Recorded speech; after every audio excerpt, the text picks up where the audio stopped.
Adik-adik siswa SMA 1 kelas 11, semoga kabarnya hari ini luar biasa. Nah adik-adik, besok adalah PTS untuk kimia buat adik-adik siswi SMA 1. Jadi kakak dari Ganesha Operation akan mencoba memberikan pembahasan soal mengenai soal-soal PTS buat persiapan adik-adik menghadapi besok PTS kimia. Semoga video yang kakak berikan bisa bermanfaat buat adik-adik semua, dan doa kakak tentunya adik-adik nanti bisa mendapatkan nilai yang luar biasa, dapat nilai 100. Amin ya. Nah baik, kita mulai adik-adik dari yang nomor 1. Kakak akan menjelaskan untuk nomor 1 ini, yaitu mengenai reaksi pembakaran tidak sempurna ya, atau reaksi kurang sempurna. Jadi adik-adik, di materi hidrokarbon ada namanya pembakaran sempurna dan pembakaran tidak sempurna. Apa bedanya? Ya, bedanya yang pertama adalah kalau yang namanya pembakaran sempurna itu menghasilkan CO2 dan H2O ya. Jadi untuk nomor 1,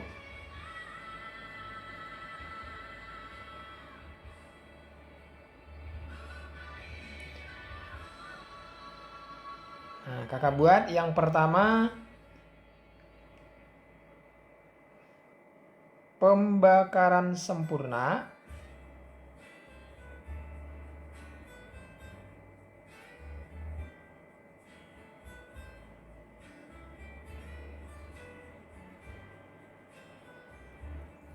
ini bisa menghasilkan CO2 dan H2O. Misalnya kita buat reaksi metana misalnya CH4 ya. Kemudian kalau dibakar itu berarti bereaksi dengan oksigen. Jadi kakak buat di sini O2. Nah, maka hasilnya di sini nanti adalah CO2 dan H2O. Ya. Nah, untuk penyetaraan tentunya sangat gampang adik-adik. Kalau untuk reaksi seperti ini, deckingnya indeks jadikan sebagai koefisien ya. Jadi C sudah sama. Nah H ini indeksnya ada 4. Maka jadikan koefisien di H2O. Tapi lihat indeksnya H2O, indeksnya H sudah ada 2. Berarti 4 bagi 2. Maka di sini jadi ada 2. Ya, atau bisa juga 2 kali berapa supaya 4 juga boleh. Ya. Nah kemudian kalau O-nya di kanan sudah ada 2 tambah 2 4, berarti di sini 2 kali berapa supaya 4, berarti di sini kita tambahkan 2.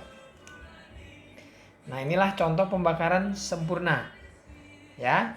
Nah sekarang kakak buat pembakaran tidak sempurna.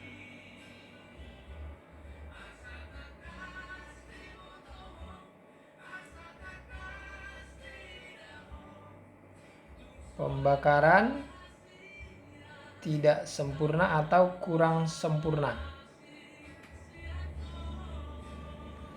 Nah, kalau di sini hasilnya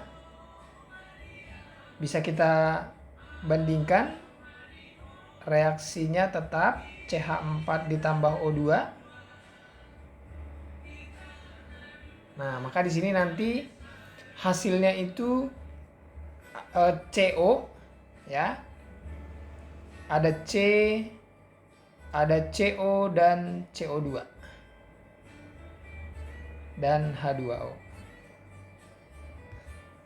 Nah, begitu ya. Nah, untuk penyetaraannya bisa kita lihat C-nya di kanan ada 3 ya. Berarti ini bisa kita tambahkan 3 di sini. Kemudian H-nya menjadi 12, berarti ini ada 6. Kemudian di kanan O totalnya ada 1, di CO, 2 di CO2 berarti 3 ditambah 6 di H2O berarti 9. Berarti di sini boleh kakak tulis 9/2. Nah, jadi untuk soal nomor 1 sudah jelas dari reaksi tersebut. Yang kurang sempurna tentunya yang D ya, yaitu CO dan H2O. Oke, jadi gampang ya adik-adik ya. Nomor 1 pasti bisa. Oke, sekarang mari kita lanjutkan ke soal berikutnya, ke nomor 2.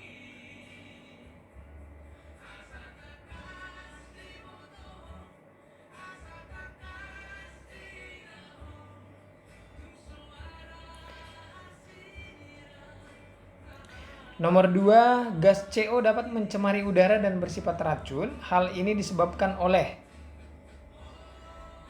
ya, jadi CO itu adik-adik itu sangat reaktif ya.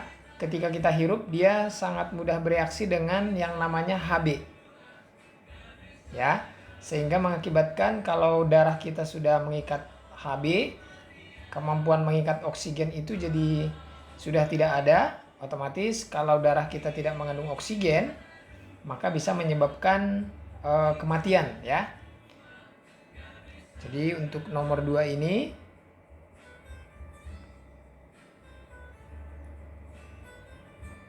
bisa kakak buat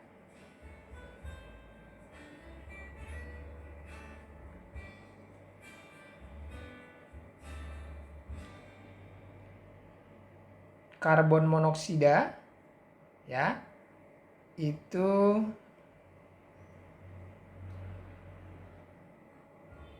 sangat mudah bereaksi dengan Hb ya, hemoglobin. Nah, yang dapat menyebabkan kematian.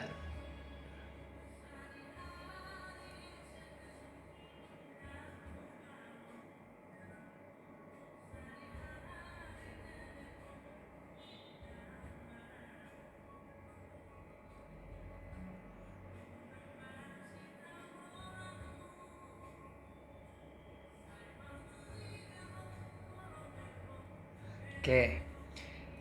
Ya, jadi nomor 2 langsung bisa kita jawab.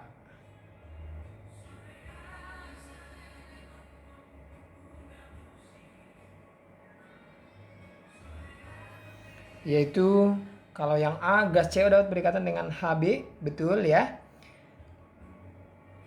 Jadi jawabannya langsung ketemu yang A. Oke, coba kita lanjutkan ke nomor 3. Apa penyebab terjadinya hujan asam? Oke, ini jawabannya nomor 3 ini. Penyebab hujan asam itu adalah gas SO2 dan SO3. Nah, kenapa? Karena SO2 dan SO3 itu bisa bereaksi dengan uap air yang ada di udara, menghasilkan asam sulfat dan asam sulfit. Jadi penyebab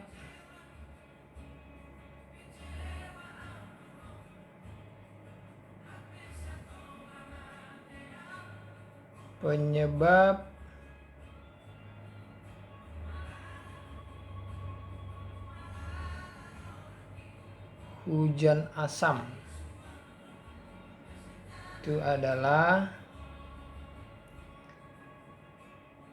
SO2 dan SO3. Oke, kenapa? Karena SO2 itu tadi mudah bereaksi dengan air H2O. Nah, ini nanti bisa menghasilkan yang namanya asam sulfit H2SO3. Kalau SO3 ini nanti menghasilkan asam sulfat. Nah, jadi asam sulfat inilah yang menyebabkan dan asam sulfit yang menyebabkan hujan asam. Ya. Apa sih dampak hujan asam? Dampak hujan asam itu sangat merugikan. Ya, Adik-adik. Dampaknya itu bisa yang pertama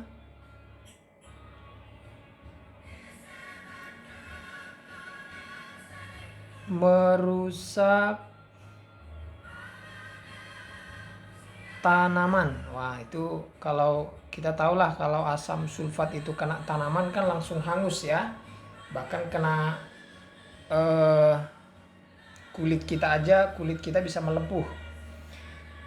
Nah, kemudian yang kedua tentunya bisa merusak bangunan. Ya. Merusak bangunan. Ya, jadi jelas jawabannya berarti yang bagian E.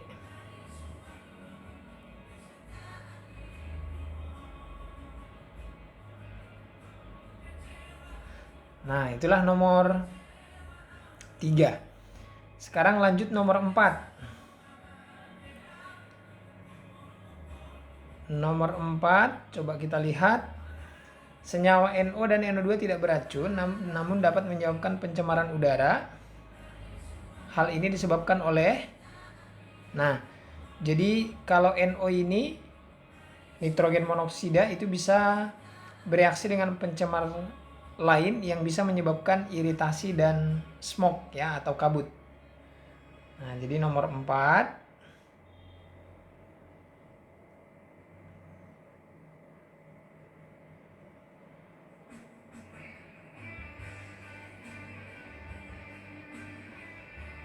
Ini sudah jawabannya udah jelas C ya. Jadi NO dan NO2 ini dapat menyebabkan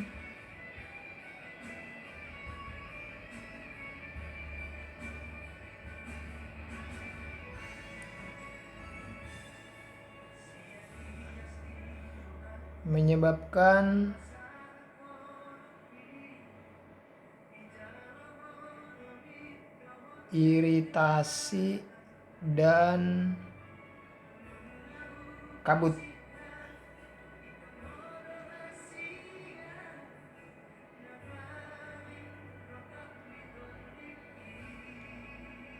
Ya.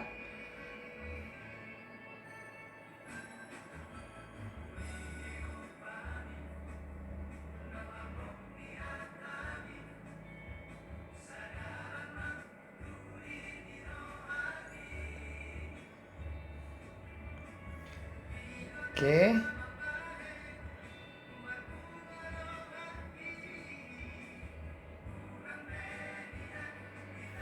Lanjut nomor 5. Yang menyebabkan efek rumah kaca. Ya. Ini jawabannya adalah CO2. Ya. Jadi CO2, kalau CO itu tadi menyebabkan kematian. Kemudian kalau yang CO2 pemanasan global, NO2 tadi kabut dan iritasi, SO2 itu hujan asam.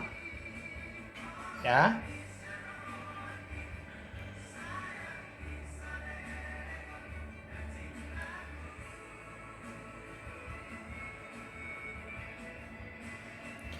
Bisa kakak tulis di sini.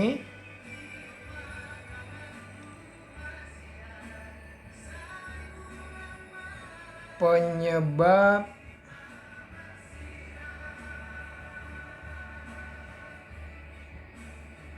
efek rumah kaca.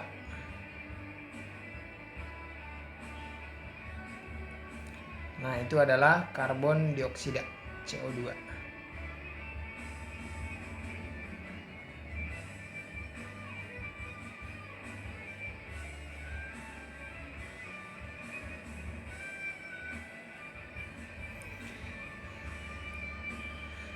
Nah, CO2 ini sesungguhnya dalam jumlah yang sesuai ya, sebenarnya sangat berguna untuk melindungi bumi ya dari sinar ultraviolet. Nah, jadi nomor 6 berhubungan dengan nomor 6. Jadi nomor 6 ini jawabannya adalah karbon dioksida. Ya.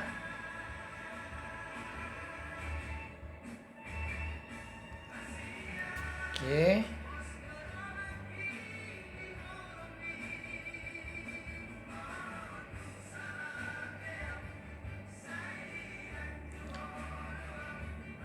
Jadi kalau dia jumlahnya yang berlebihan, nah itu yang bisa menyebabkan pemanasan global. Jadi kalau jumlahnya masih sesuai, nggak terlalu banyak, CO2 ini gunanya untuk menghangatkan bumi. Karena dia bisa menahan panas dari sinar matahari. Ya. Jadi CO2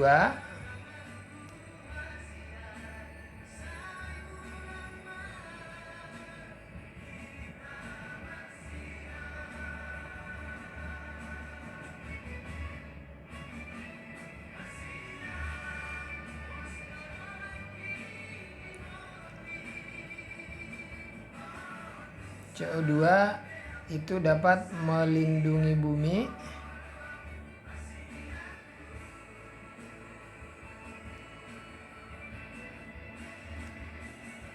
dari sinar UV, ultraviolet ya.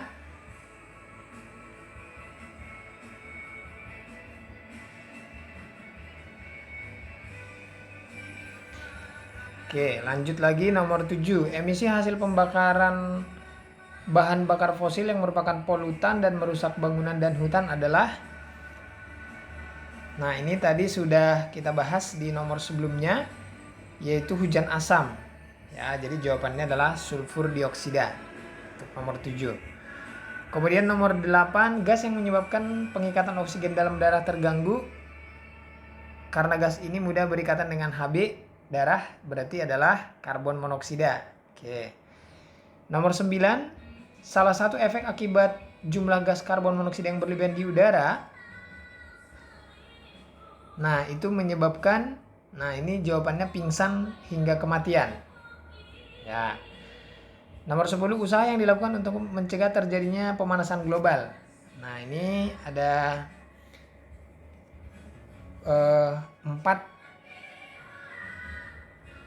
yang bisa dilakukan ya, ada 4 hal yang bisa mencegah terjadinya pemanasan global.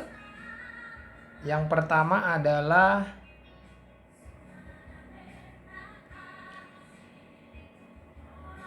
tentunya penghijauan ya.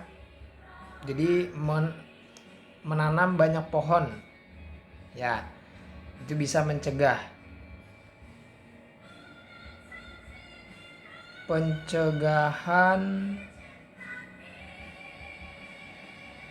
pemanasan global atau global warming.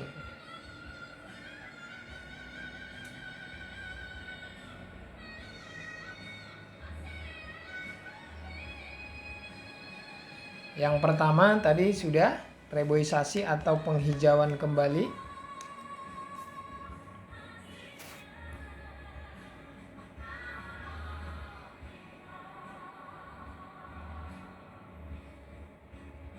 Oke, yang kedua bisa dilakukan dengan penggunaan bahan bakar alternatif ya. Penggunaan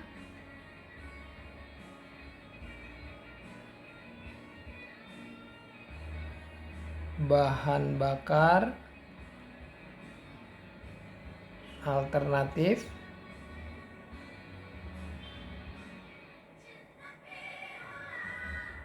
misalnya biosolar ya.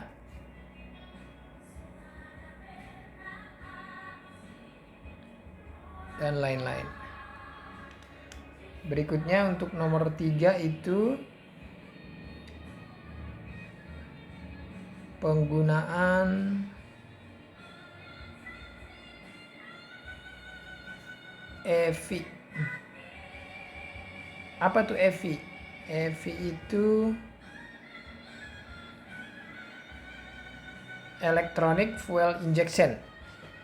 Nah, jadi motor atau mobil-mobil yang keluaran-keluaran tahun-tahun terakhir lah ya, itu sudah menggunakan pembakaran dengan sistem electronic fuel injection.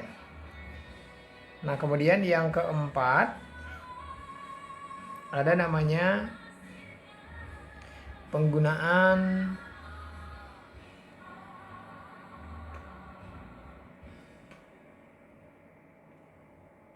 catalytic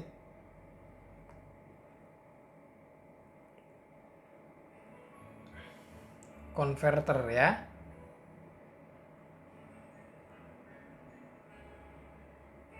Ini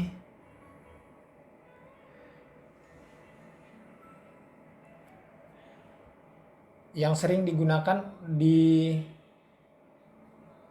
knalpot motor atau mobil untuk mengkonversi polusi zat-zat yang berbahaya hasil pembakaran.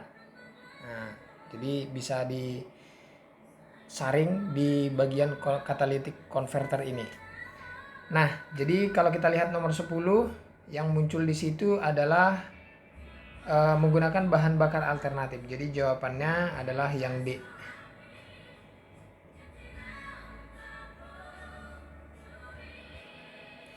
Nah, itu mengenai hidrokarbon ya. Jadi ada 10 nomor yang harus adik-adik persiapkan, kemungkinan yang bisa keluar besok. Oke, kakak lanjutkan. Nomor berikutnya ini dari 11 sampai nomor 17. Nah, ini sudah masuk ke termokimia. Ya. Coba kita lihat. Untuk yang pertama, reaksi eksoterm itu yang ditunjukkan oleh nomor berapa? Nah, ini sangat gampang. Kalau eksoterm itu cari aja yang suhunya naik. Ya, jadi ini nomor 1 dan nomor 3. Nah, ini kalau kita buat perbedaan antara reaksi ekso sama endo ya. Yang pertama yang namanya ekso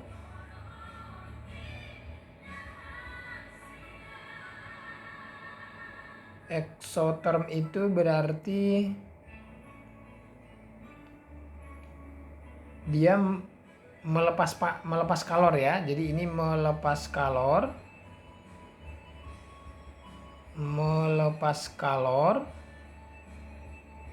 dari sistem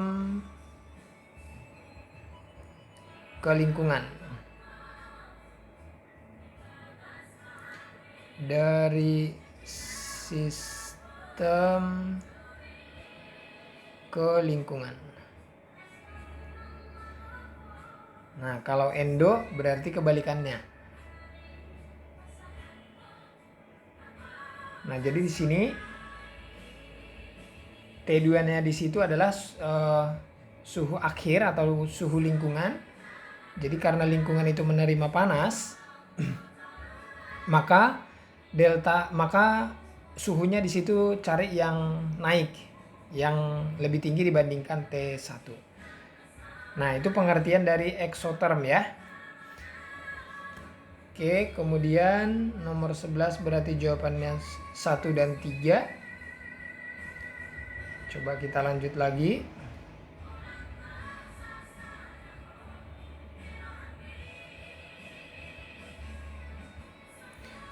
Nomor 12.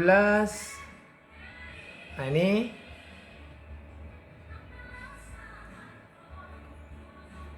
reaksi yang terjadi secara endoterm. Nah, ini yang mana? Nah, oke. Di sini kita diminta membedakan reaksi ekso dan endo. Nah, ini kakak tuliskan.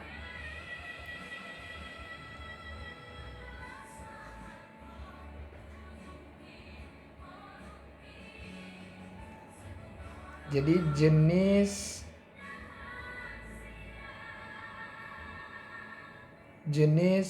reaksi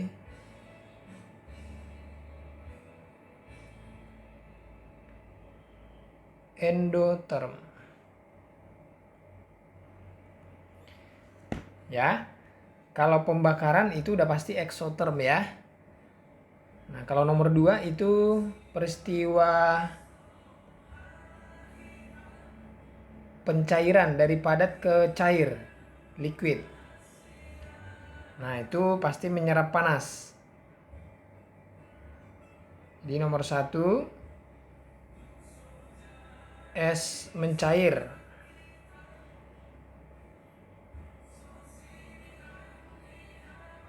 Nah, itu masuknya ke endoterm. Kalau dibalik es air membeku berarti eksoterm. Kemudian yang kedua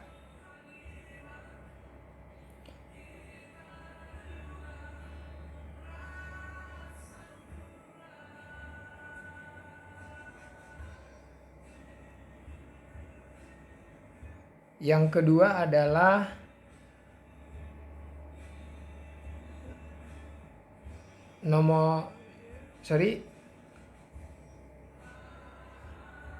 yang kedua ini tadi sudah es mencair. Kalau nomor 1 pembakaran itu ekso. Kemudian yang ketiga ini penetralan. Asam ditambah dengan atau penggaraman ya. Kalau penetralan kan asam tambah basa. Kalau ini penggaraman yaitu basa ditambahkan dengan garam. Ya. Nah, umumnya kalau reaksi penggaraman itu, nah itu reaksinya adalah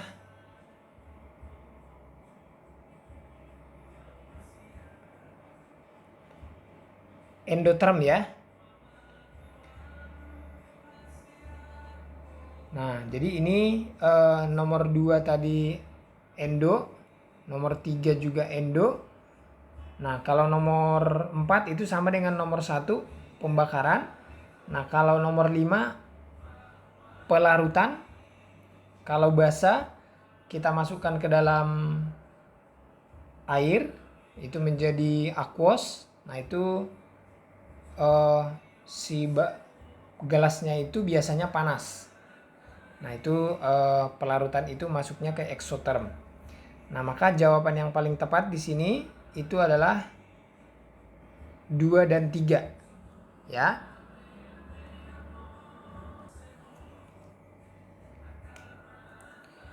Nah, jadi di sini jawabannya 2 dan 3 berarti ya. Yang kedua tadi adalah penggaraman.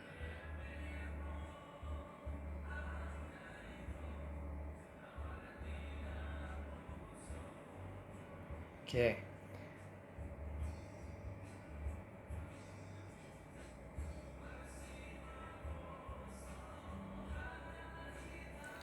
Next.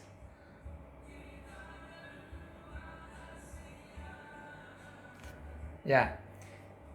Nomor berikutnya nomor 13, jika larutan HBr direaksikan dengan KOH menghasilkan KBr dan H2O, maka yang merupakan sistem adalah oke. Jadi nomor 13 ini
Oke, baik. Jadi untuk nomor 12 ini yang menjadi sistem tentu adalah KOH dan HBr ya. Jadi larutannya itu menjadi bagian dari sistem. Yang jadi lingkungan itu nantinya adalah tabung reaksinya. Gitu ya. HCl dan HBr dan maksudnya HBr ya. HBr dan KOH. Kemudian yang menjadi lingkungan itu adalah tabung reaksi.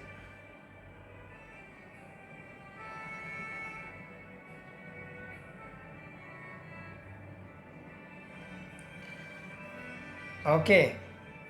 Itu untuk nomor 12.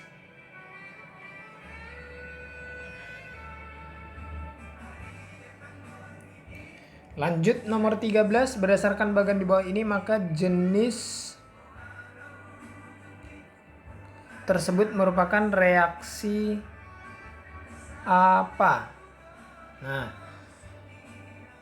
kalau seperti ini berarti kalau panahnya ke bawah, nah itu namanya reaksi eksoterm ya.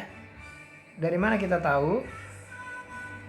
Nah, jadi kalau misalkan dia ke bawah berarti entalpi produknya itu lebih kecil ya dibandingkan dengan reaksi. Dimana kalau mencari delta H itu kan rumusnya adalah entalpi produk dikurang dengan entalpi reaktan.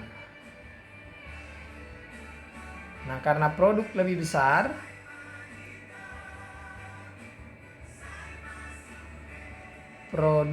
entalpi produk lebih besar daripada entalpi reaktan, tentunya delta H-nya itu akan menjadi negatif. Nah, ketika delta H-nya negatif, maka dia masuk ke eksoterm.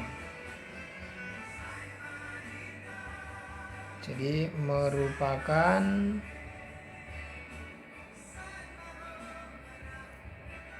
eksoterm. Kalau entalpinya positif berarti endoterm.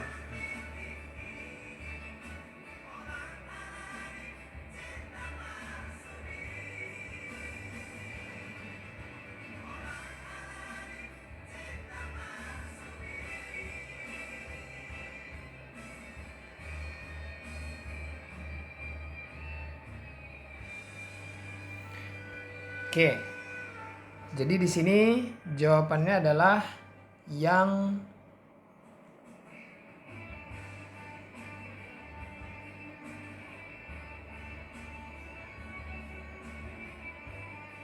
A eksoterm karena entalpi awal lebih besar ya. Entalpi produk entalpi produk harusnya lebih kecil ya. Salah.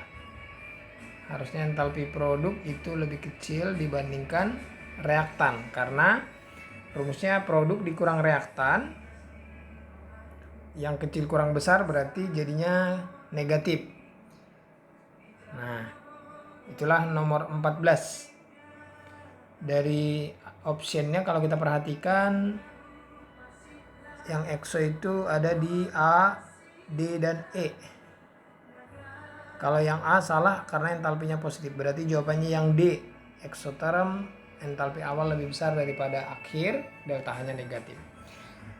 Kemudian nomor 14 yang merupakan reaksi endoterm. Oke, ini tadi sudah ada di sebelumnya, tapi yang endo ya. Nah, sekarang yang ekso tadi. Kalau sekarang nomor 14 ini yang diminta adalah endoterm. Oke, jadi kita buat contoh-contoh atau jenis reaksi endoterm.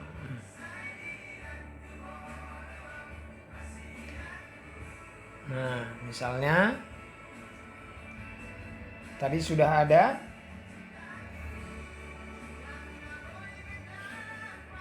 kalau pembakaran itu ekso ya.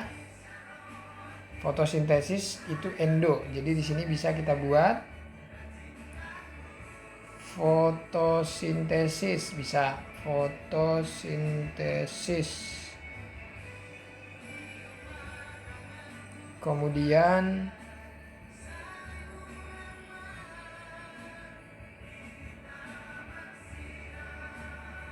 kalau yang kapur tohor itu ekso, pemanasan serbuk besi dan belerang itu juga ekso.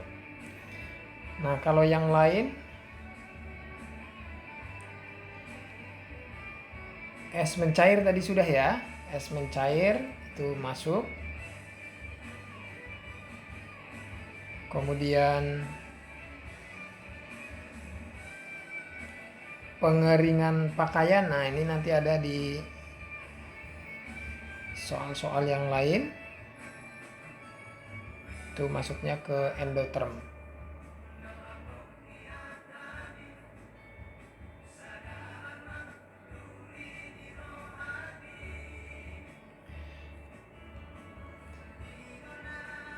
Oke, lanjut nomor 15.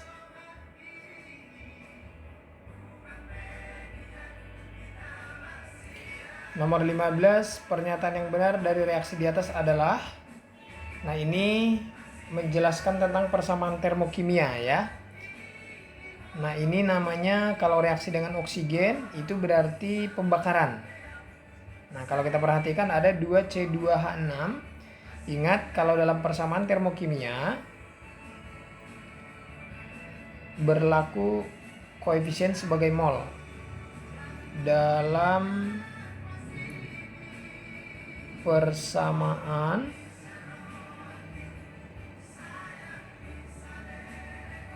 termokimia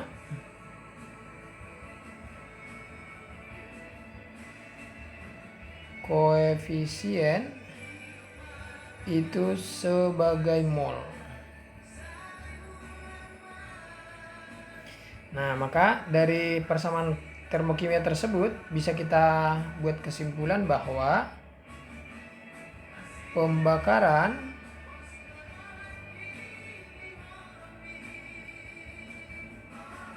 dua mol. Kenapa 2? Karena koefisien C2H6 itu 2 ya. Jadi pembakaran 2 mol C2H6 itu etana. Nah, kemudian menghasilkan 4 mol CO2 dan 6 H2O dengan melepaskan kalor. Nah, jadi pembakaran 2 mol C2H6 ini itu melepas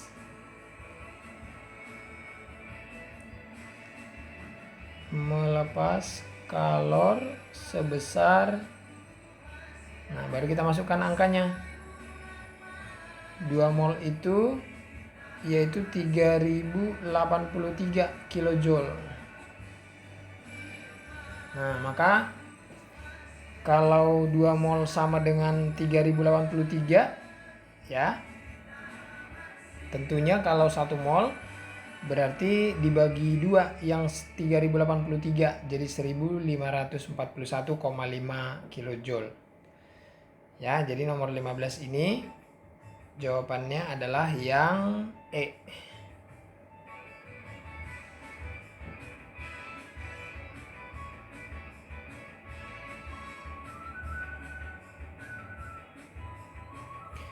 Oke, kemudian nomor 16, diketahui perubahan entalpi pembentukan standar NH3 adalah minus 46 kilojoule.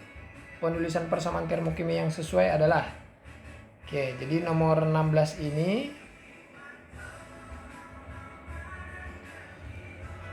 berarti kalau entalpi pembentukan standar itu artinya pembentukan 1 mol NH3 Jadi kalau ada delta H F NH3 sama dengan minus 46 ya. Nah, berarti ini artinya adalah pembentukan 1 mol NH3. Nah, itu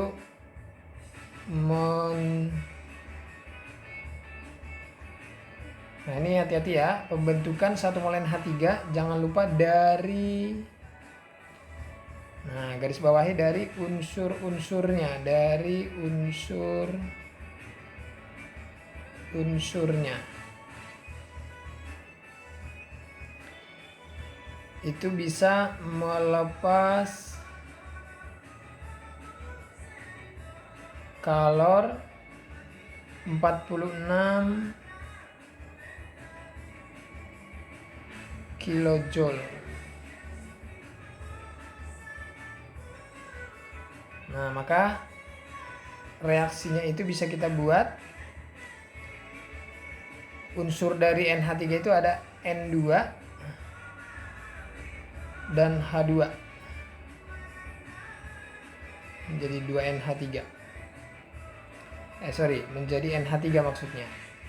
Karena 1 mol berarti NH3-nya harus 1. Delta H-nya jangan lupa minus 46. Nah, nanti yang disetarain adalah yang sebelah kiri. Ya, di sini nanti setengah, yang ini 3/2. Oke.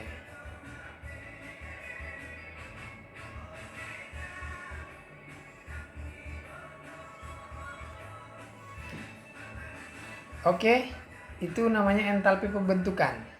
Ya, jadi pembentukan 1 mol senyawa dari unsur-unsurnya. Yang terakhir di sini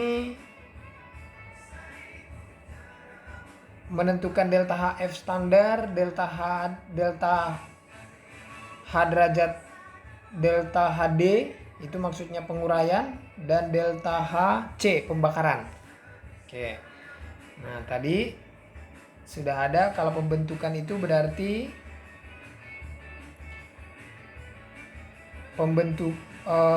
pembentukan 1 mol senyawa dari unsur-unsur. Kalau yang penguraian itu kebalikannya. Jadi kalau delta HD itu berarti penguraian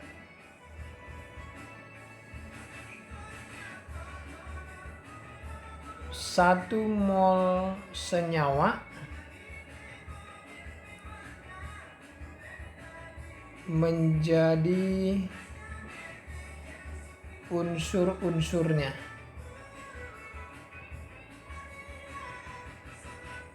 Nah, penguraian 1 mol senyawa menjadi unsur-unsurnya. Misalnya di sini kalau kita lihat itu ada di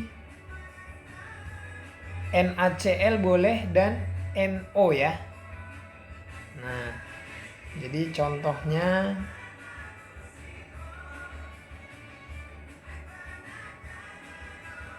NaCl itu unsurnya kan ada Na dan Cl. Jadi Na tambah Cl.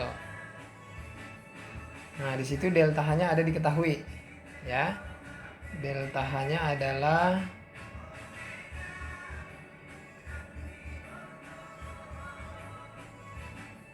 plus C kilojoule per mol.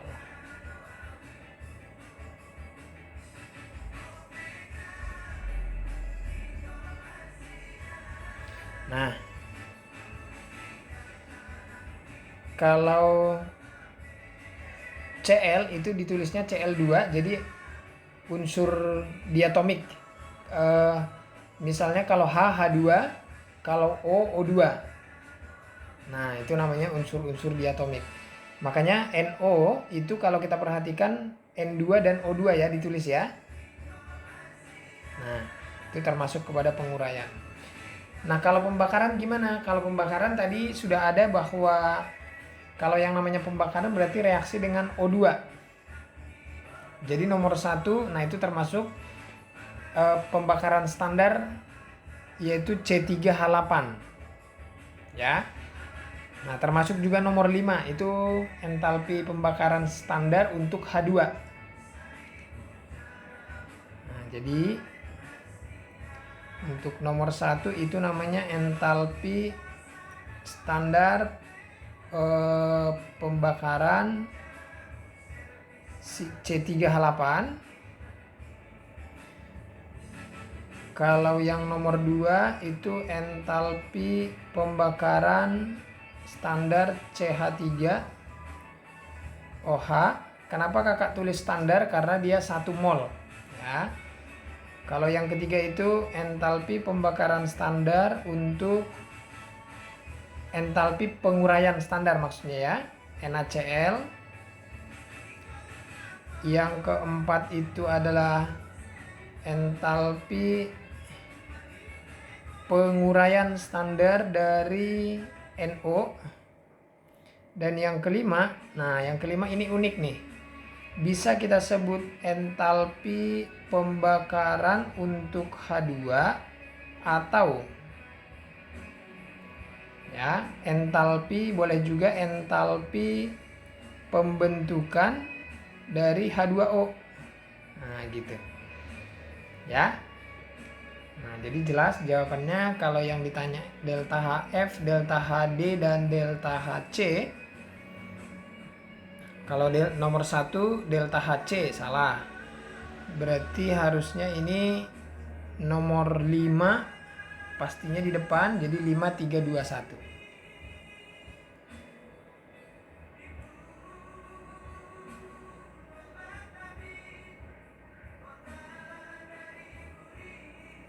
Nah, itu adik-adik untuk hari ini. Semoga yang kakak jelaskan bisa dipahami. Nanti adik-adik silakan berlatih lagi di aplikasi Geokreasi. Ada banyak soal di sana yang bisa adik-adik latih. Karena tanpa berlatih adik-adik itu tidak akan bisa terampil ya. Makanya di GO kita buat konsep 3B, belajar, berlatih, dan bertanding. Oke? Terima kasih adik-adik atas perhatiannya. Semoga besok nilainya bisa sempurna, dapat nilai 100. Dan kuncinya tadi kakak sampaikan adalah tetap semangat, latihan soal lagi, jangan cepat puas. Ya. Terima kasih dan salam luar biasa.